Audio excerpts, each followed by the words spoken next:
ጌታ ጸጋና ሰላም ይብዛላችሁ። የኢየሱስን ለጊዮርጊስ በሚል ይዘን የመጣ ነው። ግን አሁን ይሄን ሳይፈሩ አሁን እዚህን ቃል በዜማ ስንለው እውን በሐሳባችን እግዚአብሔርን ነው የምናገለግለው፣ እርሱን ነው እያከበርን ያለነ። የዳነ ሰው እኮ ሊያደርግ የሚችለው ማመስገን፣ እግዚአብሔር እኮ ስላደረገልን ነው የምናመሰግነው እንጂ እኮ ሳይደረግልን እነ ሐናንና እመቤታችን ስናይ እኮ ስለተደረገላቸው ነገር እኮ ነው ያመሰገኑት። የባሪያውን መዋረድ አይቷልና እያለች እኮ ነው ማማራቱ። ሐና ደግሞ የሚመካ በእግዚአብሔር ይመካ አለች። መካኒቱ 7 ወልዳለች አለች። ስለዚህ አሁን ይህን ዜማ ስንለው ይሁን እግዚአብሔርን እያመለክን ነው፣ እርሱን ነው የምናከብረው። ስለዚህ እንደዚህ ያሉ ሐሳቦች እኔ አሁን አርሴማ እኔ አቋቋም ስማር በነበረ ጊዜ አርሴማ የምትባል ታቦት አላውቅም፣ ክብረ በዓልም የለም። አሁን ግን የእሷን ከማን የሚወሰደው? ከመቤታችን ከሴት ከሆኑት እየተቀነጨበ ይወሰዳል። እዛ ወዲያ ዛሽ ላይ ስም መለወጥ። ይሄ ደግሞ የሀገራችን ፓስፖርት እንኳን ስም ለውጦ እንኳን ያስወጣል። በእውነት ነውር እኮ ነው። በአንተ መታወቂያ እኔን መውጣት ማለት ነው። ተመልከቱ እንዴት! አሁን እኔ እስኪ የኔን መታወቂያ የኔን ቡክ ሂደህ እስኪ ንግድ ባንክ ብር አውጣ እስኪ። በጣም ማፈሪያ መሆን እኮ ዝም ብሎ ይሄ ለእግዚአብሔር ክብር አለመስጠት። የእግዚአብሔርን ለእግዚአብሔር የቄሳርን ለቄሳር ነው የተባለ። ስለዚህ ይሄ ቃል ስህተት ነው። እግዚአብሔርን በራሱ ጊዜ እናክብረው። ቅድም እንደተባለው እግዚአብሔር ክብሩ ለሌላ ለማንም አይሰጥም።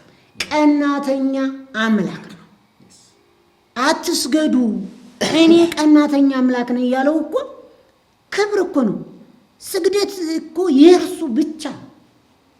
ስለዚህ ይሄ ቃልም እንደዚህ እየተኮረጀ ኩረጃ ነው። በነገራችን ኮረጃው እዛው ወዲያ አሁን ሊቃውንቱ መድረስ ሲያቅታቸው የሌላውን እየቀሙ ለሌላ መስጠት። የንብረት ሀብት የሚባል በመንግስት ደረጃ አለ። ሁሉም ንብረት የየራሱ ሰው እኮ አሁን የኔን ንብረት መንግስት ለሌላ ሰው አሳልፎ አይሰጥም። ይሄ ደግሞ የእግዚአብሔር ብቻ ነው። ስለዚህ እነዚህ ሐሳቦች ይሄ መቀያየር፣ መለዋወጥ፣ መቀያየጥ ትክክል አይደለም። እንደ እግዚአብሔር ቃል እንመራ ምንለው ለዚህ ነው። እንታደስ ስንል ይህን ቃል እናስተካክለው። የእግዚአብሔር ለእግዚአብሔር፣ የፍጡራን ደግሞ በህይወት ስላሉቱ ያለፉትን እንደ ታሪክ እናወራቸው እንተረካቸው። አሁን ግን ያው የሆነውን ገና ክርስቶስን ለዘላለም እንስበከው። ይህ ገና በየጊዜው የምናደርገው ዜማ ማህሌት ከንቱ ነው። በእርግጠኝነት ደግሜ እነግራችኋለሁ፣ ሆዳችሁ የምትሞሉበት ካልሆነ በስተቀር ለደሞዛችሁ ካልሆነ በስተቀር ሚሰማችሁ የለም። ግን እንጀራና ስራ ከሆነ ምርጫ የላችሁ። እውነት ነው። መርጌታውን ሲናገሩ አጠቃላይ የፈጣሪን ቀምቶ ለፍጡር መስጠት ለሆድ ካልሆነ በቀር ለሌላ ለምንም የሚጠቅመው ነገር የለም። ለሆድ ከሆነ ደግሞ ቤተ ክርስቲያኗን ለቆ ሌላ ስራ ሰርቶ መኖር ይቻላል፣ አስፈላጊ ከሆነ ማለት ነው። ማደስ እንኳ ካልቻሉ አለ ማለት አንዱ አማራጭ ነው። እንዲህ አይነቱን ከክርስቶስ ቀምቶ ለፍጡር ከመስጠት አለ ማለት ይሻላል። እስኪ በተጨማሪ ደግሞ ይሄኛው ነግስ ውስጥ ነው ይሄ ያለው አብረን እንድንመለከተው። ዚቁም የዚህ ዚቅ ራሱ የዚህ አሁን ያልነው ዚቁ የክርስቶስን ቀምቶ ለፍጡር የሚሰጥ ነው። እስኪ መርጌታ ዳዊት እሱን በሉልንና ሶበ ሰቀልዎ። አዎ እዚህ ላይ ዚቁ ለቆም ካለው ላይ ዚቁ ሶበ መተርዎ ነው። ይሄ ከየት መጣ? ቅዱስ ያሬድ የደረሰው ነው ይሄ የሚባል ማለት ነው። ስለዚህ ለማን ነው የደረሰው? ለጌታችን ለመድኃኒታችን ለኢየሱስ ክርስቶስ። የት ይገኛል? ጸመድጓ በስቅለት ጊዜ የሚገኘው በዕለተ ዓርብ የሚባል ማለት ነው። ሃሌሉያ በ9 ይልና ሶበ ሰቀልዎ ለኢየሱስ ፀሐይ ጸልመ ወወር ደመ ኮነ አለቅለቀት ምድር ወተከስቱ መቃብራት ይላል። ይህን ወሰደና ለጊዮርጊስ አላተመው። ይህ ትልቅ ስህተት ነው። ሶበ መተርዎ አለው። ሶበ መተርዎ አለና ሶበ ሰቀልዎ ያለውን ሶበ መተርዎ አለ። እንግዲህ ይሄ ምን ለማለት ነው? የክርስቶስን የመስቀሉን ስራ ለማውረድ ተብሎ የተደረገ ነው። በቃ ይሄ ምንድን ነው? አንድ ሰው ለሚመቸው ለራሱ በሚመቸው መንገድ ራሱ የሚመለክ አናቅም፣ ጣዖት አምልኮ የሚያስመልክ አናቅም። ነገር ግን በህዝብ ላይ ተቀባይነት እንዲኖረው አድርጎ ዓለም የመሰከረለትንና የዓለም አዳኝ የሆነውን የኢየሱስ ክርስቶስን መስቀል ለማውረድ ወይንም አሽቀንጥሮ ለመጣል ሶበ መተርዎ ብሎ ከኢየሱስ ክርስቶስ ጋር አላትሙት አወዳድረውታል ማለት ነው። ይሄ ደግሞ ምን ለማለት ነው? ሆነ ብሎ ሆነ የመስቀሉን ስራ ማለት ነው። የመስቀሉን ስራ ያዳኝነቱን ስራ በሞቱ በመሰቀሉ ነው አይደለ? በመሞቱ ነው ዓለምን ያዳነበት። እኛም የዳንበት ዋና አድራሻችን መስቀሉ ነው። ያቺ አድራሻችን የሰው ሁሉ አድራሻ የሰው ሁሉ የህይወቱ አድራሻ የክርስቶስ መስቀል ነው። ይህችን ወደዚህች እንዳይደርስ እዚህ ቦታ ከዚህ እንዳይደርስ ህዝቡን ወደ ሌላ ዞር ለማድረግ የተሰራ አመጽ ነው።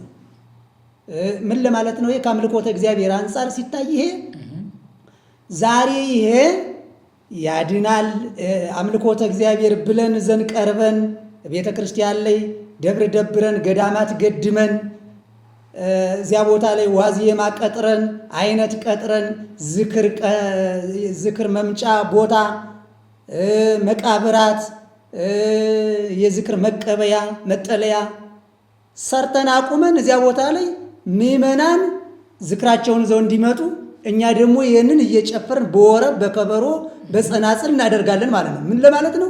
እናንተም ትድናላችሁ፣ እኛ እናድናችኋለን፣ እንጸልይላችኋለን ለእናንተ በማለት ማለት ነው። ግን የሚጸልየው የትኛው ነው? ሶበ መተርዎ ነው።